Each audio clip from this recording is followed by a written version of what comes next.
So I just wanted to talk about leadership.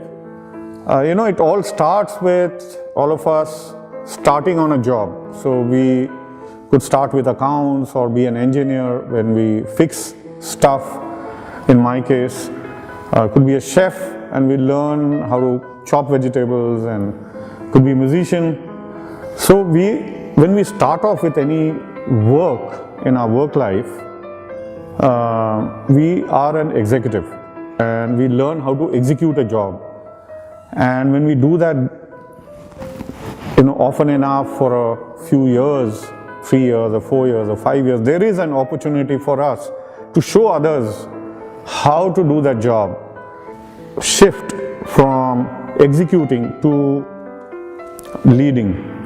So from being someone who executes, we move to the position of a leadership where we now have an opportunity to have followers.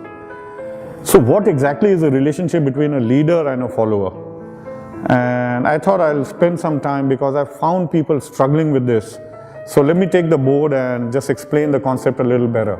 So let's say that's me as a leader, and there was this task or the job.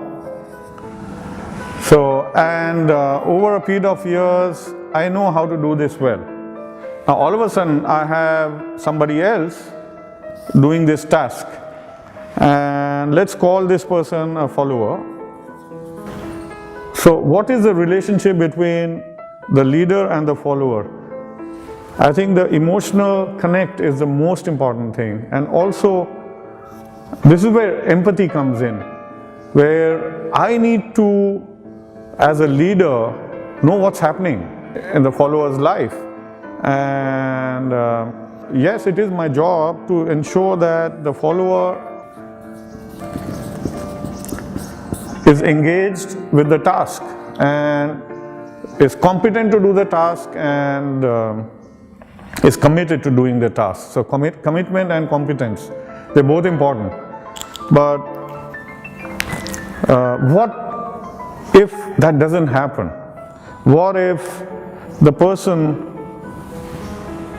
who is reporting into me does not do the job well or task well or is not committed? Could it be because the person doesn't know the task? So this is where leading by example. So I need to maybe take the person along and show the person how to do the job, and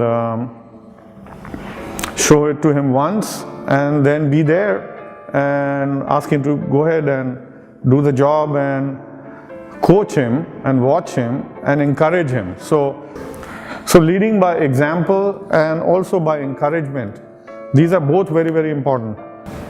And it still doesn't happen, and we find that the follower is not committed enough.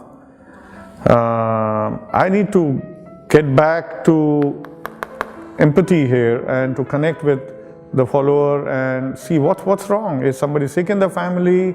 Are you going through some issues in your life? And listen to the follower and engage with the follower.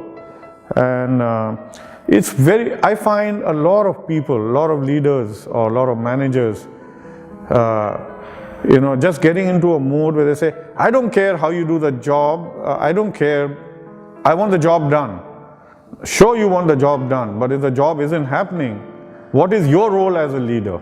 That's what I want to focus on. So we often forget to lead by example, which is where we hold our follower's hand and take the person to the task, gently show the person how to do the task, encourage my follower, and once, twice, maybe 3 times. And yes, patience is extremely important. You can't give up.